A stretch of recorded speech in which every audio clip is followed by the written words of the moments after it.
you can step in and help fill in that gap and bring healing, which is valuable not just for that person, but also for the kids that your kids are going to have, because whatever brokenness they have that's unhealed, any open wound, the vast majority of the time that's then passed on, right? It's perpetuated in their own parenting. And so you are healing generation lines by doing that as well.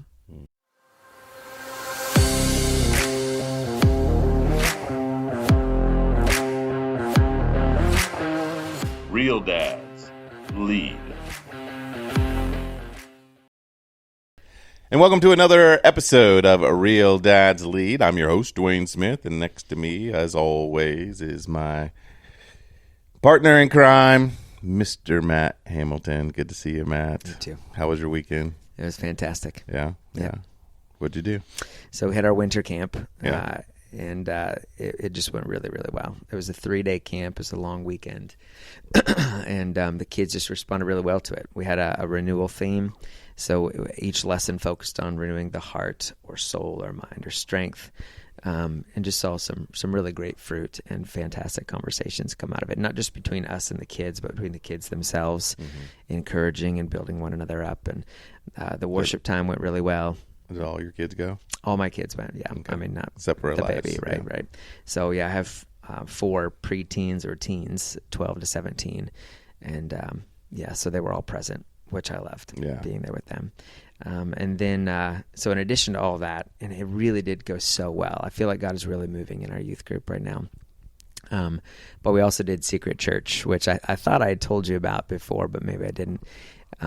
We did it last winter camp. This winter camp, we did things a little bit different, and snow added another element to it. So basically what I do is... What day was this? This was Saturday night. The Secret Church was on Saturday night. Okay. Yeah. So it was freezing. So we already had you had a snowstorm, one that came through. Right. Okay. So there's several inches of snow on the ground, and it was terribly cold at night. So what I do is I have them start out on one end of the camp. It's a 350-acre camp, so it's quite large. And I break them up into groups of 3 to 5, ideally, and then I send them off in one of 2 directions so as to not overcrowd any one part of the camp. And they have to begin making their way through the woods in the dark. It's this all happening at nighttime. And they have to make their way towards this Secret Church gathering place. Okay. About how far away is that? It's probably a good half mile to 3/4 of a mile, depending on the route. Okay. But it's in the woods, so it takes a lot longer, and there are obstacles. So en route to making it there, they have to evade or otherwise deal with the secret police. So again, it's meant to simulate what it's like to be a Christian and restricted nation who has to make their way to church in the middle of the night and deal with these curfews and government that's opposed. And so on the main road that goes all the way around this big lake area, you had police that were on patrol in pairs, but you also had 2 white typical kidnapper vans, that were going around, and their headlights are on. I got one of those. Do you? Yeah, I know. Yeah.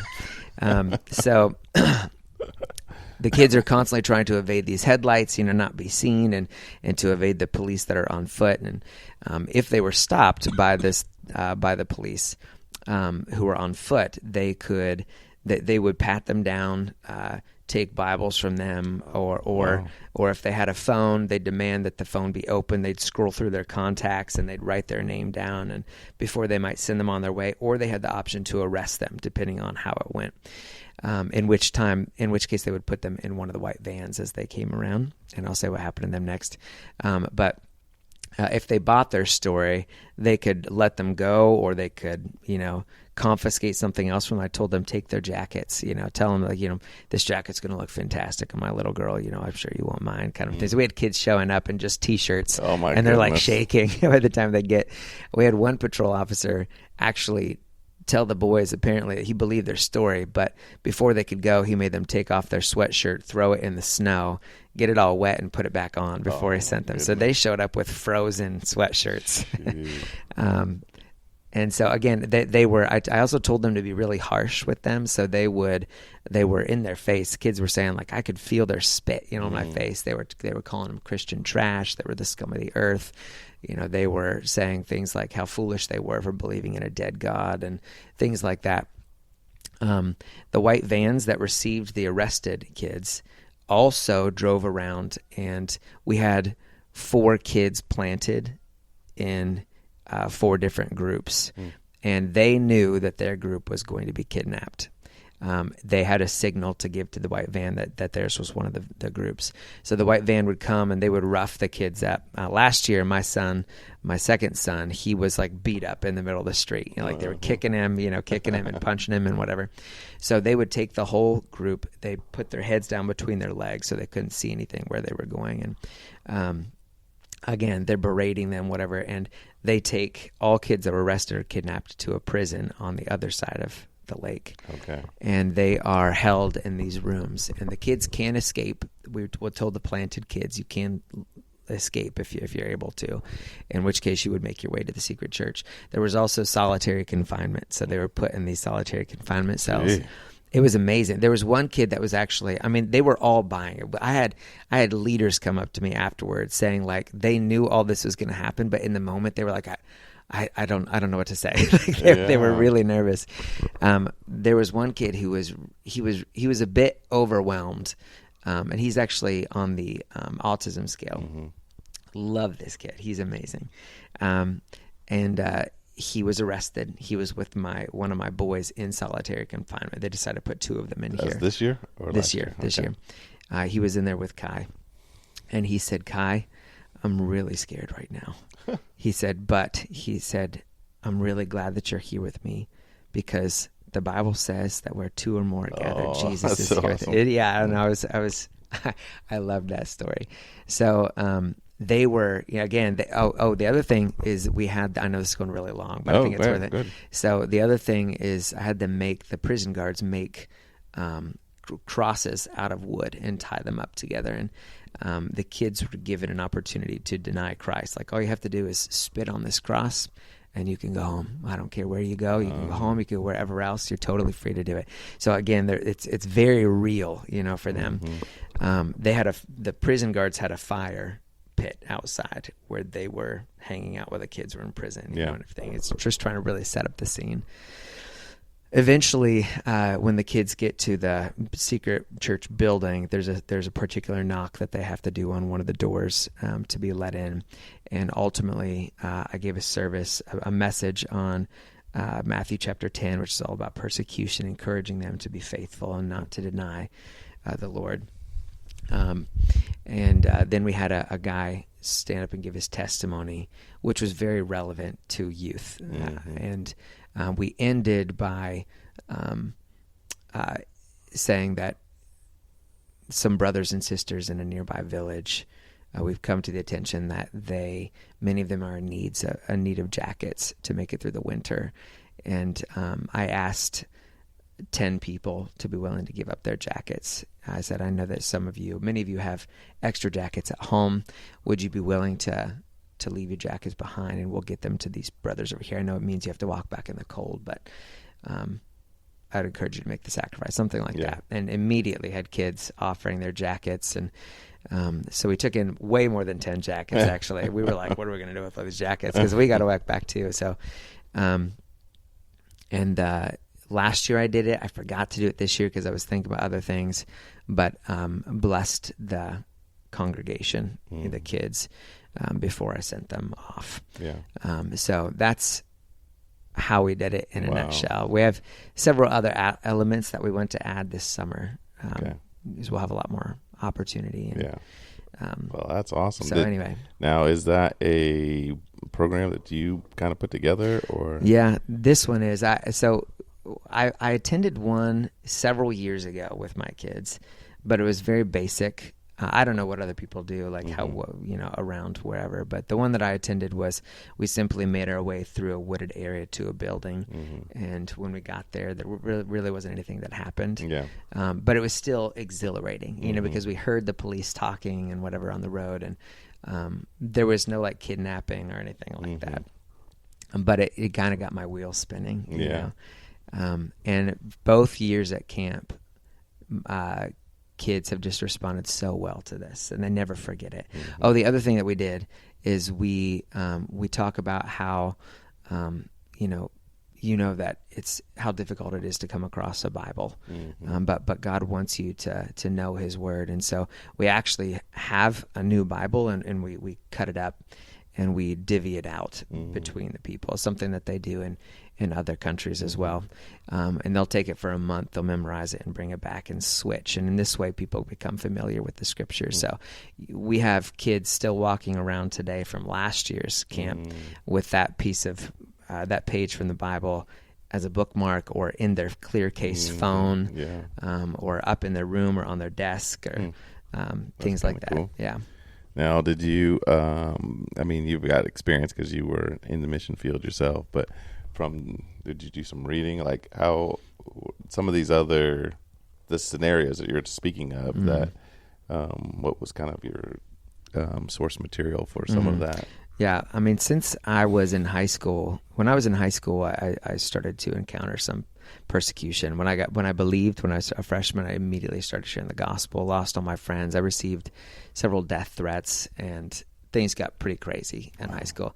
And I started to read biographies of people from the past, but also books about martyrs, and both ancient and modern day martyrs. And then I started to read like Voice of the Martyrs, which is a fantastic resource. It's a free magazine every month where they update you on how Christians are suffering around the world. And just through my interaction with people in country when I've traveled, all of that collectively has kind of inspired several of these things.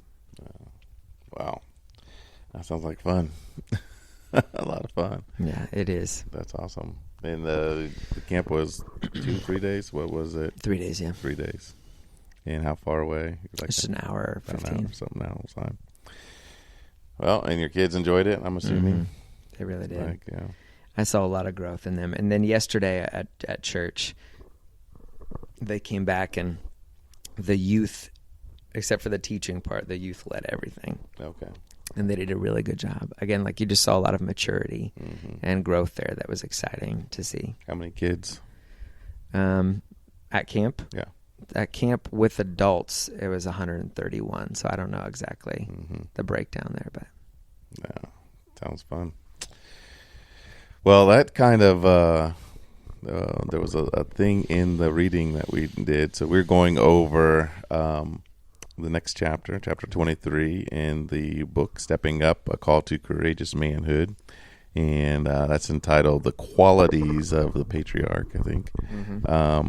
And one of the things we'll talk about here reminds me of that kind of little camp, organizing a camp. So it's a nice little segue into that. So why don't you just start by reading the first quote? Yeah. First of all, this thing is rich to me. It's like totally my favorite chapter. I'm pretty sure I wasn't breathing in some parts. I was like, this is amazing. It's a treasure trove. Yeah. And it doesn't matter how old you are. Right. It's written for patriarchs, but as we talked a little bit off screen, it's something that you can and should begin applying now if you want it to be a possibility when you're a patriarch. Yeah. All right, so here's the quote. Balthasar Gracian, he's a 17th century Jesuit priest, said, "Without courage, wisdom bears no fruit." It's deep. So you can have all the wisdom in your world, but without courage, there's not going to be any fruit. Because you have to apply the wisdom for it to bear fruit, and to apply it requires courage on your part. Yeah. Or you can apply, because I always thought that wisdom was the application of knowledge. So the fruit bearing, though, is applying the knowledge in the midst of maybe tough times. You know what I mean? So you have the wisdom, so you are maybe applying the knowledge, but then when push comes to shove, you have to have the courage to apply it even in tough circumstances. Or when it's uncomfortable. Being courageous that way. Yeah, I see. I've thought about kind of, we talked about, how I'm trying to work through putting something together for my kids as far as growing them up and preparing them for adulthood. And some 5 qualities or characteristics that I've thought to put before them are humility, wisdom, love, courage, and perseverance. Those 5 kind of guiding virtues. And I've always seen love as the fruit of wisdom. Yeah. Right. And then courage follows that in the list, because it takes great courage to love greatly. Right. It's because love is about self-sacrifice, which we're going to talk about here today. So yeah, I love I'm writing this one down and I'm keeping it forever. Without courage, wisdom bears no fruit. So yeah. So how does the chapter start off? Yeah, so he introduces a patriarch. He says he's a godly older man who, in his last season of life, has learned how to fight through his loss of authority and here's the key, discover fresh ways of giving up his life on behalf of others. That really encapsulates everything that this chapter and this season of life is about. What do you think of that phrase, loss of authority? Yeah. I mean, I think that on the one hand, I think you still have authority, but it's an authority of influence. You know, it's not authority like I have the final decision, right, like I did in my house. But it's a different kind, and I would say probably, if you've done life right, an even more powerful kind of authority. Of influence. So yeah, your children are grown, they have their own homes. Your boys are meant to be leading those homes. You are not leading those homes. Right. You know, if you raise them well, they're going to be doing it correctly, right? And then you are you are at that elevated level now of sage or patriarch who has this accumulated wisdom that people come to learn from. You know, and you are viewing your daily life, and this gets back to how we should live our lives now as men, but you're viewing yourself daily as your purpose is to discover fresh ways of giving up your life on behalf of others. I mean, just displaying Christ in that way. Yeah. That's what a successful life is all about. Right. Yeah, I like that. So that's the definition. And then it went on to talk about what? Yeah, so he, again, just some preparatory statements. He says that a man who aspires to be a patriarch has real vision, specifically his generational vision. Has sharpened. He understands that his family is in a generational relay race. I really like this picture, in which the lessons, values, and faith of one generation, his, are being passed down to the generations that follow. Yeah, it is a good picture. Yeah. It is a good picture. Yeah. Coupled with the first point, which we'll get to in a minute, that a patriarch is a generational connector. Yeah. Right. So if he drops the ball or drops the baton, to keep with the analogy, the baton representing those lessons, values, and faith, then he runs the very high risk of that next generation losing those things. Right. Yeah. Yeah, I like so that. He sees his value. He understands his value. He keeps it before him, and he pursues the fulfillment of it. Yeah, and I'm starting to notice it now. That generational vision, as you know, some of my kids are being married off, and it won't be long till I'm a grandparent, and you know, there's certain things in me that have this desire to, you know, actually be a part of or be an influence and be a guide for, you know, those future generations. And that's something that's just been recent, you know, in the last few years where that's really hit me a little bit. And that desire has come up.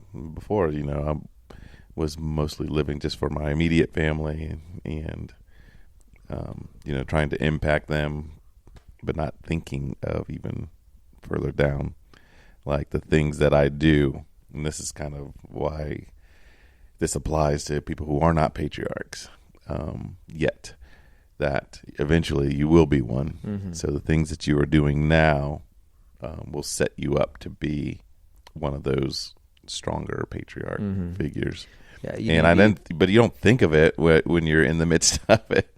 So when you're first getting married, you're not thinking of generational. You don't have a generational vision.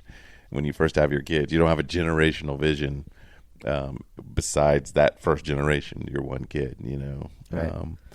But you should. But right? you should. Yeah. Because the way you treat your spouse, the way you treat your kids will, as they were saying, this passing of the baton will prepare your children to influence their children and their children and their children. And yeah, it was a big thing for them. Yeah.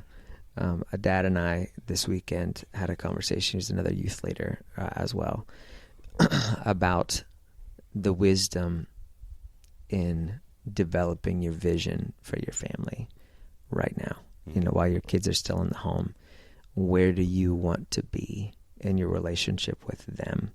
Where do you want their relationship to be with God by the time that they graduate, right? And then onward.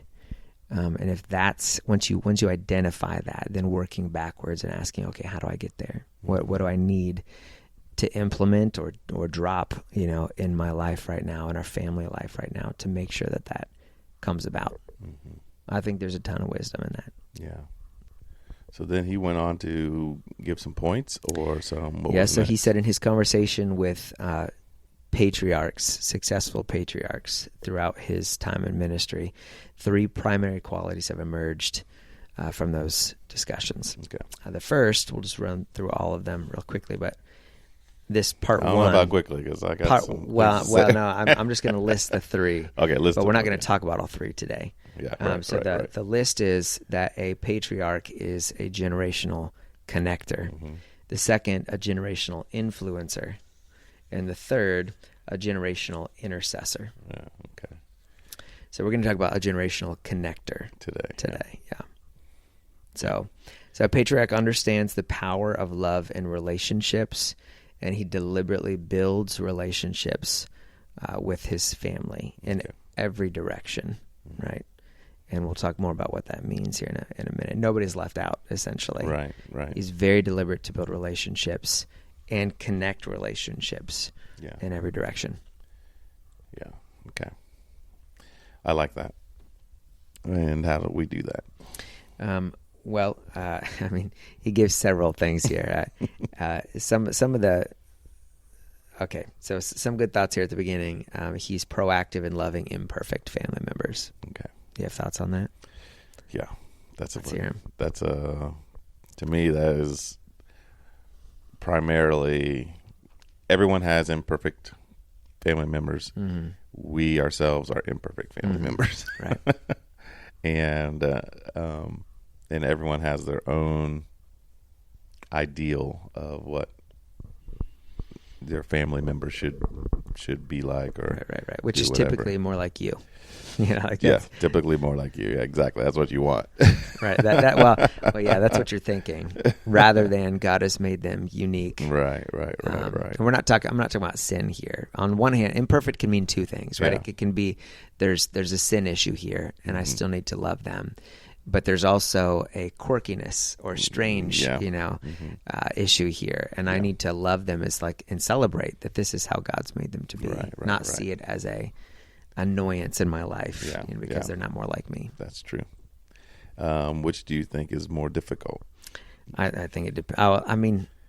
To me, it's the sin one. It is the sin one, because that causes relational tension more than anything else. Yeah. Because there's a fence there. There's a fence, and you have this desire to save them from that. Right. There's concern. There's concern. Yeah, and very true.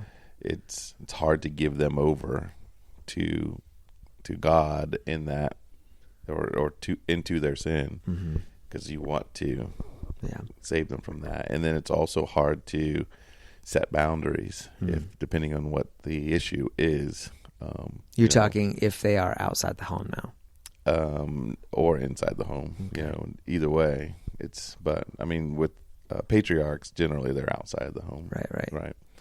But to set boundaries, I've had lots of different conversations with different patriarchs and different dads who have, they just have children who have gone off in a sinful path, or a path that they did not grow up in, and they believe is wrong. Mm-hmm. But those discussions of always like, how do I love this member of my family, whether it's a brother Mm-hmm. or a grandchild. Sometimes it's been all kinds of different family members, and it's a struggle. So I've had one who has basically said, you can't, like when they were getting in trouble, one was, involved in some drug type of thing and just would not go. I mean, like, if you want to stay here, then you have to go to rehab Mm-hmm. type thing. So it was a boundary that they had to set, Mm-hmm. or I had one of my friends whose son had some schizophrenia. But like, if you want to stay here, you have to stay on your medication type Mm-hmm. thing. If Yeah. you go off your medication, because it's just not healthy for the home. That's so hard. And sometimes they accept and do it, and sometimes they're just so involved that they go estranged, and Mm-hmm. it's very, very difficult. So what would what would proactivity in loving those family members look like?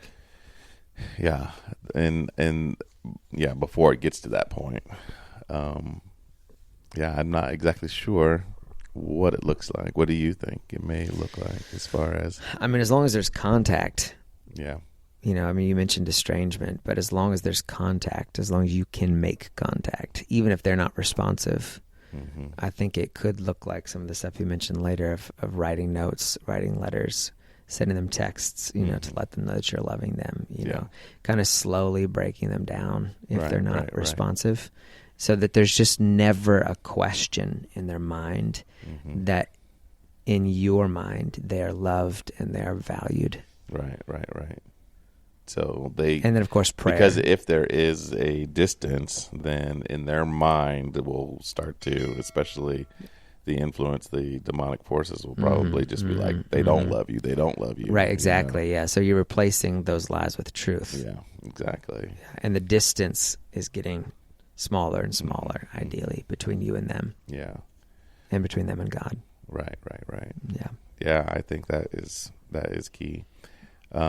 The quirkiness, are you okay to move on from that topic, or do you want to say something more about the sin? Yeah, or just briefly on, I have another friend who's child married and still a believer, but they have a little bit different in their beliefs as far as, especially with the LGBTQ type, Interesting. they're not involved in that, but their Political views. belief system is a little bit different. And so, where you might, like, for example, in this case, one was, their child was going to go to a LGBTQ, a gay wedding or whatever, and taking their kids, which is their grandkids, Ugh. and it's just It's like, so hard. but what do you do as far as, and it's not like they're involved in it, Right. but They see, they probably feel like they're condoning it. right, yeah. I mean, the kids. I'm not talking about the No, grandparents. I understand. Yeah. And it's just one of those things where, I mean, to me, that is an example of still loving, and imperfect, even though it's not really, involved. They're not directly involved in a sin, but they are kind of peripherally exposing their progeny to things that you may not think. So Right, I think right. we'll get into that a little bit later. But as far as I know, in the next section of this, it talked a little bit about stepping back and what your influence does entail. So Right. But, So the other way that the other, what do I want to say, just that the imperfect can look like, is the quirkiness, the strangeness, the weirdness, really just the being significantly different in one way or another. Nothing sinful about it. It's just a personality or however God has made them to be. Yeah. Like in my case, it may be my son Scott, who is the quirky uncle. Yeah. That once my his brothers start having kids, and how do you love on someone who's on the spectrum, making sure that they feel loved, and also making sure others, that connecting thing, making sure others are making them feel loved, right, and understanding that God made them special. Yes, yeah. I listened yesterday to several messages by, I can't remember his name now, the author of Grace-Based Parenting. And that was one of the things that was necessary in developing a grace-based home, was allowing members to be different and without criticizing those things. If it's not sin, don't shame, don't criticize. I mean, you shouldn't shame or criticize anyway when it's come to sin. You should respond in a different way that leads them to, building them up, leading them to confession. But oftentimes when it's not a sin issue at all, we also are quick to criticize or make fun or just show our frustration and annoyance and shame them, but that's a big problem, because that's who they are. That's who God has made them to be. It's not something that they need to change necessarily. So one of his 4 pillars in a grace-based home is letting people be different, and not just letting them be different, but celebrating those differences. I think of Scott, when you guys came over to our home last summer for dinner, and he was like, he said, "What cookies are for dessert?" And we said, it's such and such. I can't remember. He was like, "I hate those cookies."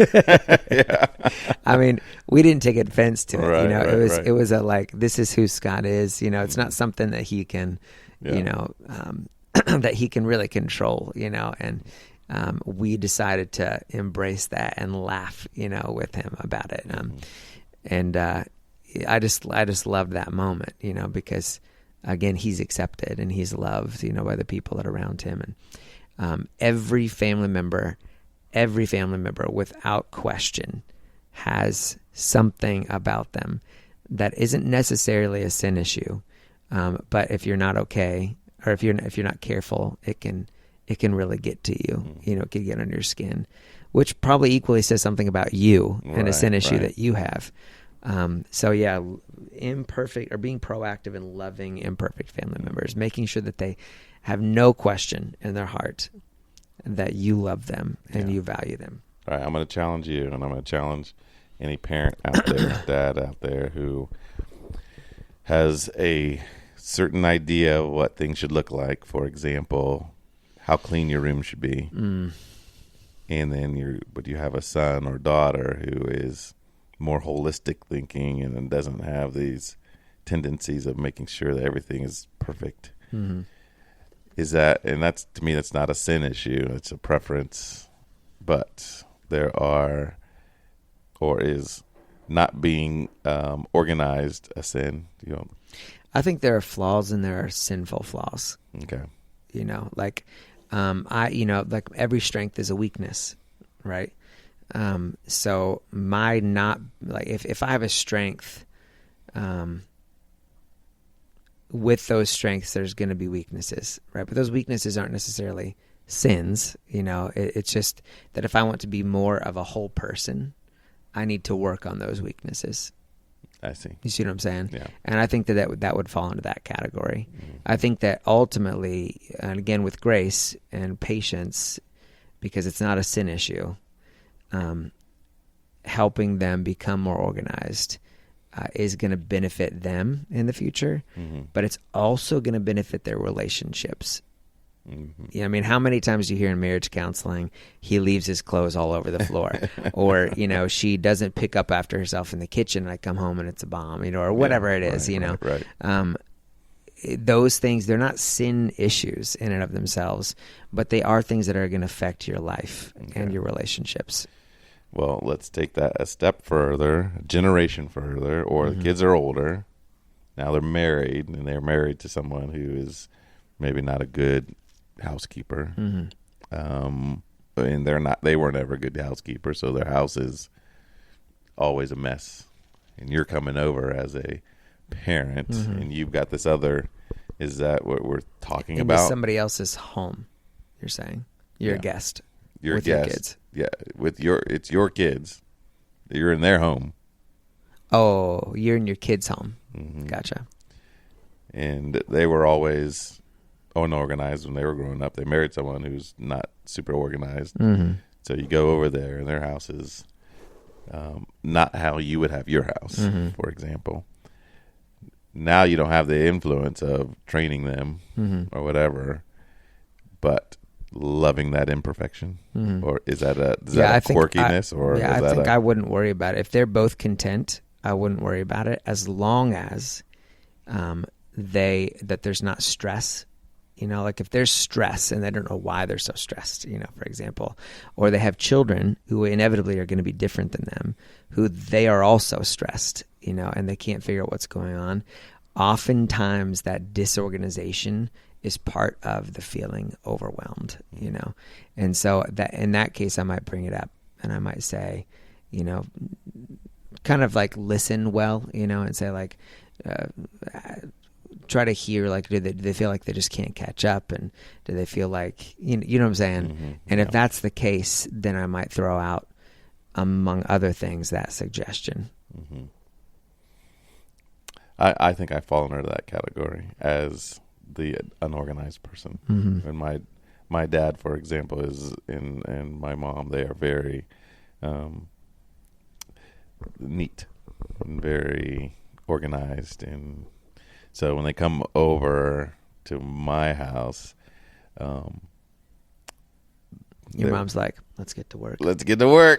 Yeah, my mom and dad both, which I love. I'm like, you guys got to come over more often. So you do enjoy an organized, clean house. It's just not your forte. For me, it doesn't really bother me. Okay. I mean, everyone has their limit, like how far, like there's a place where I'm like, okay, this place is a disaster. I need to do something. But some things that are like, okay, that's not a big deal to me. Everyone has a right. There are extremes, like hoarding, where it's obviously not okay because there's emotionally something wrong there. But that's not what we're talking about. Yeah. But to someone, I can go in and like, yeah, this looks clean, and then someone else can be like, oh man, this place is a disaster. But just because,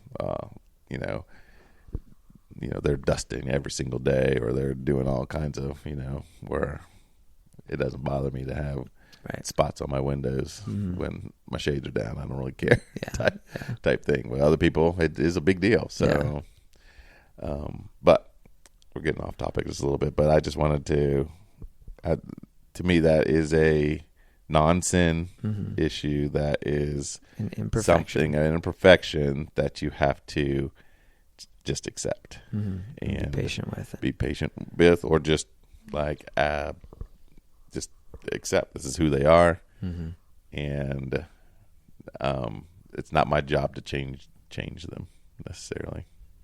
Yeah, we could keep going on about that. So the good news is we only spent 10 minutes on that one part of that sentence. So he goes on. He talks several other things. I mean, he talks about keeping family traditions alive as a patriarch, encouraging communication between family members, where maybe there's some tension currently. So he's kind of a peacemaker, trying to offer wisdom there, refusing to allow relationships to grow cold. And basically says that being a generational connector requires determination and perseverance. And I think I would add intentionality. It's kind of implied there. And I think intentionality is a good word to use for his next several suggestions on how he and other patriarchs have done things. So He talks about determining to visit your adult children regularly, even if they're far away. Don't expect them to come to you. And we talked a little bit about this one off screen. I think this is very relevant and applicable for a lot of people. Many parents kind of feel pushed out of their kids' lives once they're out of the home, but they tend to forget how busy things get, especially when you start having a family. Yeah. Because they've been out of that phase for some time now, they're living the free life, where they kind of, they're at a point now where oftentimes like, well, what am I going to do with my time? Right. Typically parents don't ask that question. They're like, I know what I'm doing, and they're not always excited about it either, so to expect them to pick up their families and come to you as often as you want to see them is really just unreasonable. At the same time, you don't want to assume that they're too busy, that they don't want to see you. This is another fault. Many parents are like, well, I don't want to impose. No, if you have a good relationship with your kids, they want to see you. They want you to see their grandkids, but they just don't have the time to come to you. So he's saying, essentially, keep all that in mind and go visit them regularly. Be a part of their lives. So do your in-laws and mom do that? Yeah. So my mom definitely falls into the category, I think, of feeling like she's going to impose, and it's hard to get that out of her. My in-laws, they come up multiple times a year, and oftentimes, come bringing, boxes of cereal and things like that our kids don't typically get, and so yeah, but both of them both sets do invite us to come down to their places. My mom's in Florida, there in Myrtle Beach, and so for the most part, I would say that that's true. Yeah, my next parents do come as well, but I don't feel like I don't know if they think they impose, because sometimes they may have that in the back of their minds, but they are so much of a help when they're out just cleaning and organizing. When they're here, they're actually helping. And I do think that if you put that in your mind as a patriarch, like, when I'm going, I am going to do what I can do to help them. Right, which gets back to discovering fresh ways of giving up your life on behalf of others. Yeah, that's actually giving up your life on behalf of others. That's what they're doing there. It doesn't. It could imply or could mean giving up your physical life, actually, but it goes back to that concept of what it look like to follow Jesus. Daily taking up your cross, denying self. That's what they're doing. Yeah, and I think maybe it is worth writing a note or expressing face to face to say that you recognize that that's what they're doing and how much you appreciate that. Yeah, that will not only build them up, but it will encourage them in their patriarchy. Yeah, and I think if they feel needed and feel.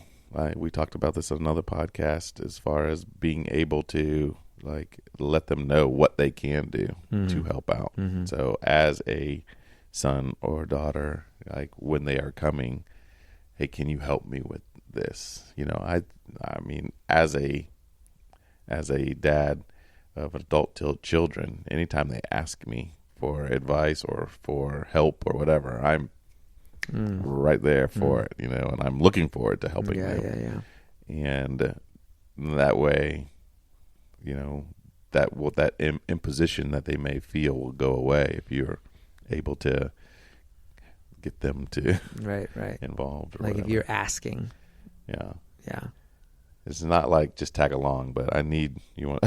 What else though? I think that requires humility on our part. That's right. Because I know my father-in-law is a handyman. He's not just good at it, he really enjoys it. He's the guy in their neighborhood down in Myrtle Beach where people ask him and he goes and does work at their house. He just loves to stay busy. And We have a ton of projects that could be done at our house. In my mind, I know that he already knows that, and I anticipate him coming wanting to work on something. But I also have this pride issue where I'm like, I feel like overwhelmed with life, and I'm afraid to ask him, even though we both already know it needs to be done. Yeah. I'm afraid to ask him to come and help me with it prior to him being here, because I feel like it looks like I just can't get my life together. Right. You know? So it requires humility on that end. That's a good point. So the next one is take advantage of opportunities to babysit your grandchildren. But that's just the start. Take one-on-one trips with them, write them notes of encouragement, telling them again how much they're loved, what you see in them, instilling value in them, helping shape their perspective of themselves, their relationship with God, with you, with their parents. There's a lot of wisdom that you could pour into to those kids. Again, it can be texts, it can be notes if you're at a distance, but it can be going out and getting ice cream and having good conversation. And again, one-on-one trips with them. And this is grandkids. So that's grandkids, yeah. The next one is the one you mentioned before, and that's the camps. So consider organizing a yearly summer camp for your grandchildren. And one patriarch he knows and his wife, the matriarch in the family, they organize an annual cousins camp where all the cousins come. They stay on their property. They do work. They play games, and they have teaching time. If that's not intentional, I don't know what is. Like that is amazing. Genius. It really is. It's a grandparent run vacation Bible school is essentially what they're calling it. Yeah, I love that. Yeah. And what we had talked a little bit about before off air is that intentionality only comes from starting early. It's probably way more difficult. Like if that's something that the kids know they're doing every year, they look forward to it. It's not like but if it is they haven't seen their cousins and ages or whatever, and the next thing you know, you're trying to do this thing. It's much harder to But also, even if because inevitably, especially if they're involved in sports and stuff, they're not going to see each other as much through the year as they get older. But if they have that history, then it becomes like me and my guy friends who don't see each other for years. And as soon as we get back together, it's like we saw each other yesterday, Right. So yeah, that's a beautiful, beautiful thing. I actually... several things in this chapter got me thinking about our next young men's camp out, where we're trying to instill values into the young men. So, that's a great idea. It's a great idea. When I read it the first time, I was like, "Oh my gosh, this is going to be. I got to start this, right? For sure." So as soon as Luke brings home the first grandchild, we're gonna have you can start having one-on-one time with him, and then all the other cousins are going to start coming. You could start having these camps. Exactly. So the one before that, I wanted to mention what was the one-on-one trips, babysitting. Yeah, that investment into your grandkids. I think I really like the idea of just the notes or the trips, but one-on-one is difficult, especially if you have, in my case, twins. In your case, you got kids that are your boys are like just a year apart, and they really do everything together. But and they're so close that one is likely to feel left out. Exactly. But if you are scheduling, I think the best way to do that would be scheduling. This is my time with one, and your time will be, so it's not like why is Luke going and I'm not going? Right. They understand that my time's going to be coming, type thing. But and that takes effort as well, because it is a lot easier to take both. It is, and there's also value in taking both. They often feed off of each other and we end up having great conversations together. And it strengthens their bond as well. So But you're right. Yeah, scheduling so that everybody knows you're going to have a time. I value each of you is really important. Yeah. All right, last one there is reach out to love and accept the spouses of your children. So being very intentional about your daughters-in-law and your sons-in-law. I really love this because essentially what he is working hard to communicate is that you're my son now and you're my daughter now, and I'm going to love you and invest in you just as much as I have my children when they were growing up in my house. Yeah. And so they don't feel like there is, you're taking one side over the other. Yes. Like if they're in an argument or whatever, like your parents are going to side with you because they're your parents. That's a fantastic point. Yeah. I love you each. I love equally. you too, Dwayne. I love you each equally. There's a pause after that. I love you. I love you too, Dwayne. Yeah, I totally agree. I mean, you hear that complaint all the time, again, in marriage counseling. Yeah. Like they run to their parent and the parent takes a side. But if your kids know, even early on before they ever get married, like I'm not going to just take your side. They know that you're a person who is just and you're going to listen well and you care for both of them, I think that's fantastic. The other thing that he mentioned that this does is it helps overcome deficits in your daughters-in-law or your sons-in-law's life, where they may have been missing a solid influence from their dad or mom. You can step in and help fill in that gap and bring healing, which is valuable not just for that person, but also for the kids that your kids are going to have, because whatever brokenness they have that's unhealed, any open wound, the vast majority of the time that's then passed on, right? It's perpetuated in their own parenting, and so you are healing generation lines by doing that as well. And to hear some of the testimonies that he specifically mentioned daughters-in-law gave about what a blessing their father-in-law was in their life. How much he had impacted them and made them feel loved. That's just, again, it's a beautiful thing. That's what I think that's a big part of why this chapter is so impactful, because it was like, I want that to be true about me. I want that to be true about me. I want them to say that about me. I want that kind of relationship, and every I want was something that was admirable and good, you know? Yeah. So what do you think about, so you've got boys especially that are, dating, girlfriends. You don't have that. You can't have that until they're married, I think. To a degree. This thing, but you can practice it, right? I believe.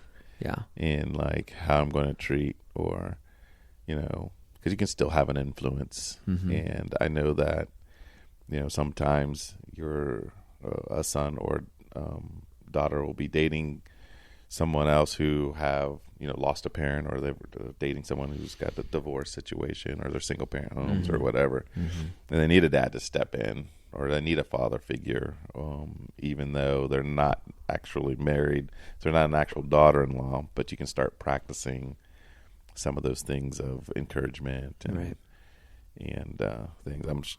You probably wouldn't do the same thing as when they're married, but I don't take them on shopping sprees. Yeah, right. Like he's talking about. Exactly. Mostly because I don't have the money to do something like that. But you do try and make them feel special, loved, and loved and valued. Yeah. So I don't know if we've talked about this in the past or not, but my kind of game plan, and I've told other dads this who are not yet in the phase, but my game plan has been to have their girlfriends, and when my girls start dating, their boyfriends around as much as possible, so that they can see a godly marriage. They can see godly parenting. They can be in a place of peace, a family of peace and of joy and of unconditional love. Because it's like learning a language. The more you're immersed in it, the more it becomes your personal nature and ability. So I want that. And I also look for ways to invest in them and to include them in certain family events. Even as I'm teaching, for example, in youth group, I have them in mind. And as I pray every night, I pray for them. When I'm praying for my kids, if my kids are dating someone at that time, I pray the same thing over them as well. And I, as I've mentioned on a previous podcast, I pray for my future grandkids all the way to the last generation. And so, yeah, every time I see them, I warmly welcome them. I strive to warmly welcome them. I try to be a voice of encouragement in their life consistently. Whenever they have questions, which has happened multiple times, like theological questions, Bible questions, I will sit down and talk with them about those things as well. So that's a few things. I try to be very intentional and proactive in those relationships because I want them to be the spouse that they need to be for my child and the parent to my grandchildren that they need to be. And I want to equip and that they want to be, so I want to equip them in that. But I also want to have a good, solid relationship going into their marriage if they stay together. Yeah. So it's kind of preparing for that patriarchy stage. Yeah, we'll hit some of that in the later parts of this chapter, especially the prayer part. Right. Yeah. So is that how this section concludes, or? Yeah, it is. Maybe just to do it justice on that same point, and maybe color it a little bit more for our audience, for our men here. He will take his sons-in-law hunting, go to men's conferences, retreats together, things like that. And I know dads who, get together for coffee, with their sons-in-laws, and for his daughter-in-laws, looking for ways to spoil them, leaving them notes to let them know he's thinking about them and he's praying for them, and taking them. He said he's written them letters. He's taken them shopping before, things like that. Again, it's just it's that dad picture, that he's displaying. So I just love that. That was one of my favorite sections in this chapter.